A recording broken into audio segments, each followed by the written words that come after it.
Hi Taurus, hello po, kumusta po mga dude? Sa lahat po ng mga Taurus, ito po ang inyong money reading September 2024. Basta tungkol po sa pera, may trabaho ka man or wala sa ngayon or naghahanap. Yan po mga dude, basta ito po ay mga divine messages po patungkol po sa pananalapi sa pera, mga dude. Okay, sa lahat po ng mga Taurus, mensahe po sa inyo ng inyo pong mga guardian angels, divine beings, mga ancestors po ninyo, no? Ito po ay be bold, don't be afraid to stand out. So, maring sa ilan, kasi may mga stars dito, mga dude, kayo po ay meron pong pinagkakitaan, no? Mga dude, or kakaumpisa nyo pa lang po, online platform, social media, o kayo po ay public influencer, o public influencers. So, meron din dito na payo po sa inyo ng inyong pong mga ancestors na breathe in bliss, exhale bullshit. So, mga dude, pag ginawa nyo po yan, kahit hindi po kayo nakaposisyon na ganito, no? Kahit hindi na po naka-meditative yung parang yoga or position po na naka-meditate kayo, kahit hindi po ganun, no, mga dude, at least po yung kayo po ay breathing exercise, no? Pag hinga po ninyo, inhale, ay ini-inhale po ninyo, no? Yung lahat na po ng auspicious, no? Lahat ng swerte, abundance, healing, positive energy, high vibration, lahat na po yan, mga dude, no? Mga positive people, like-minded people, mabubuting tao, kind-hearted at generous people, papasok po yan sa buhay po ninyo, kasi yan po yung in-inhale po ninyo, no? Pag exhale nyo naman po, lahat na nakabullshitan, no? Lahat na ng bullshit, yan po sa buhay po ninyo, ibuga nyo na po yan sa divine universe, okay, kay Mother Gaia, para yan po ay ma-recycle at bumalik po sa inyo at ma-inhale nyo po na abundance, mga solutions po sa problema po ninyo, lahat na po ng magaan, no? Magaan, positive energy. So, abundance, celebration. So, yan po mga dude, napakaganda ngayong September kasi lahat po ng swerte ay mai-inhale nyo po yan naman. Talagang masasagap po ninyo, no? At lahat na po ng kamalasan, lahat ng problema sa pera, lahat na po ng BS, bullshit, ay mai-exhale nyo naman po. So, get creative and excite your imagination with wonder. So, kahit po kayo, sa palagay po ninyo, hindi po kayo creative, mga dude, ganun pa rin, gawin nyo pa rin, get creative sa iba't ibang paraan. Kasi ang pagiging creative po mga dude ay hindi lang naman yan sa pagdodrawing, hindi lang naman yan sa digital marketing, no? Yung mga dude, yung mga graphic designs, hindi lang po ganun, hindi lang po puro arts. Alam nyo po yan kung paano maging creative sa lahat-lahat, kahit nga lang po sa mga dude, kahit lang po sa pananamit po ninyo, kung kayo po ay creative, makikita po yan, lalabas po yan kusang lalabas ang pagiging creative po ninyo. At ang sinasabi dito ng mga ancestors po ninyo ay yung imagination po ninyo, pagganahan nyo po ulit yan, yung imagination po ninyo na, kasi may rainbow po dito, no? Yung imagination po ninyo na magiging maayos na sitwasyon po ninyo, mahanap mo na yung kung anong hinahanap mo, yung talagang gusto mong gawin, yan po, career o creative projects, yan po, or online platform, gusto nyo na mag-focus sa inyo pong online platform at mag-resign na po sa inyo pong 9 to 5 job. Yan po mga dude, hindi po kayo binubuyo, no? Na bigla na lang mag-resign sa inyo pong trabaho ay mag-full time po na influencer, na public influencer or social media, no, mga dude, hindi naman po ganon. Kayo po ay talagang gamitin nyo po yung inyo pong pagiging creative at yung imagination po ninyo ay mas palawakin po ninyo, no, mga dude.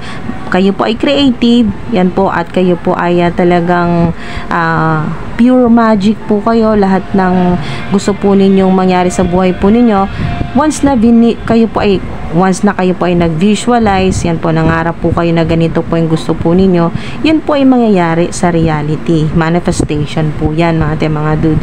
So, hindi pa huli, okay, mga dude, habang kayo po ay katulad nito, nagbe-breathe in ka pa, nag-exhale ka pa, no, mga dude, no, kayo po ay humihinga pa, hanggat humihinga pa, no, hanggat buhay pa, no, mga dude, ay kayo po ay don't be afraid to stand out. Kasi napakagaling mo eh. Napaka-talented, napaka-creative mo, napaka-lawak ng imagination. Alam niyo kung bakit na medyo natatamlay-tamlay kayo sa ngayon dahil nga sa marami pong problema, sabay-sabay problema ng ilan. Sa mga wala pong problema, naku, thank you Lord po, no? Mga dude, thank you Lord at wala po kayong problema. Kayo po ay talagang balance yung energy po ninyo. So maganda po yan. So tuloy-tuloy nyo lang po yung pagiging talagang positibo at tuloy nyo lang po yung breathe in bliss.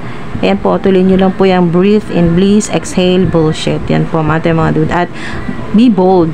Don't be afraid to stand out. Yan po mga dude. Huwag po kayong matakot na may masapawan po kayo. Basta gawin mo yung best mo, maging creative ka. Yan po.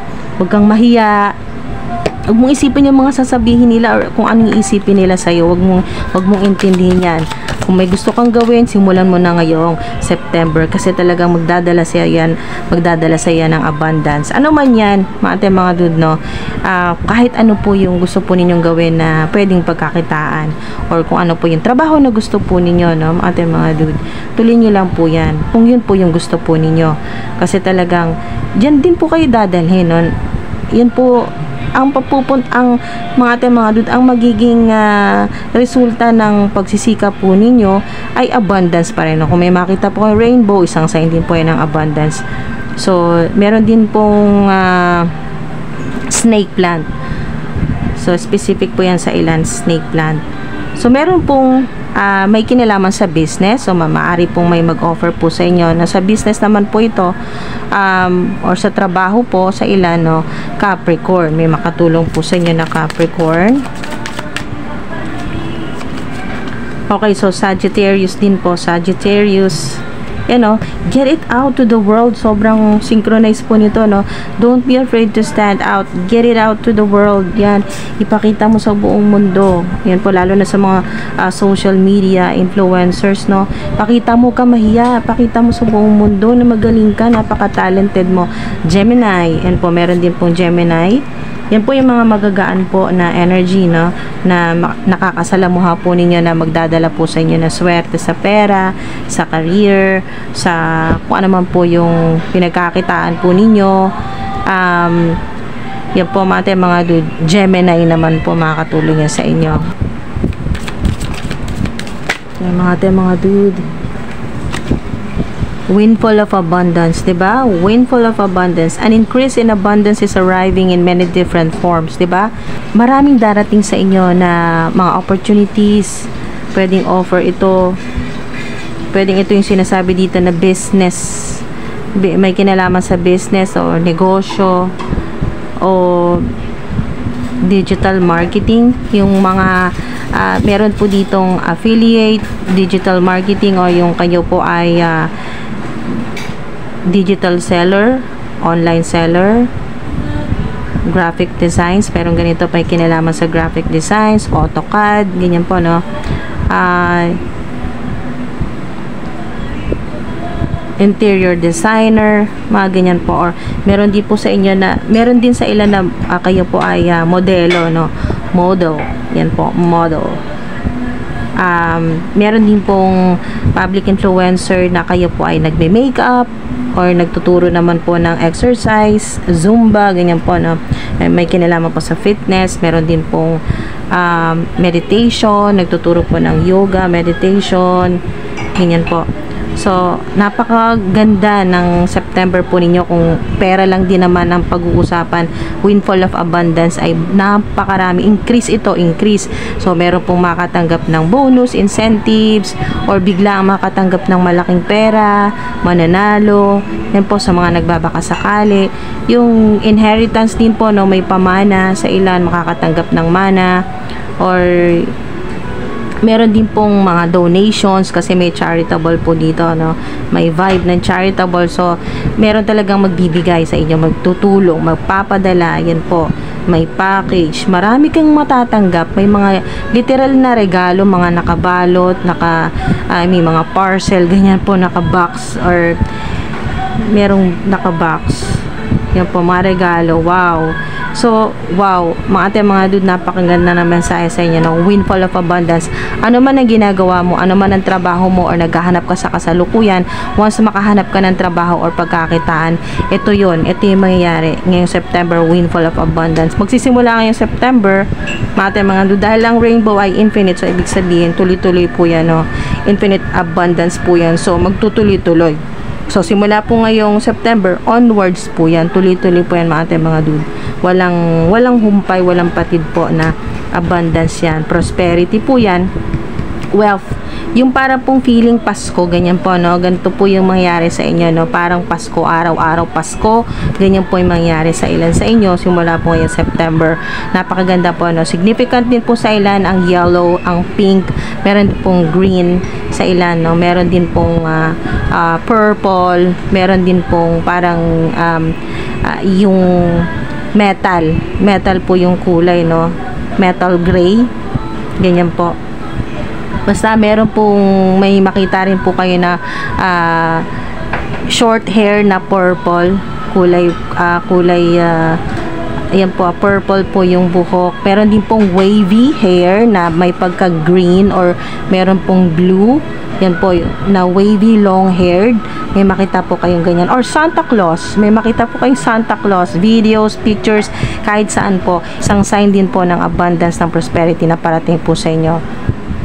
Okay, so mga dude, napakaganda ng inyo pong September, windfall of abundance. I-manifest nyo na po yan. Kahit ngayon po, dito po sa, kayo po ay nasa kabilang screen, yan po ay ma-absorb nyo na po, mag-manifest na po sa inyo. Magsimula na po ngayong September. Ito pong windfall of abundance po para sa inyo. Deserve nyo po yan mga dude. Maraming salamat po. Ingat po kayo.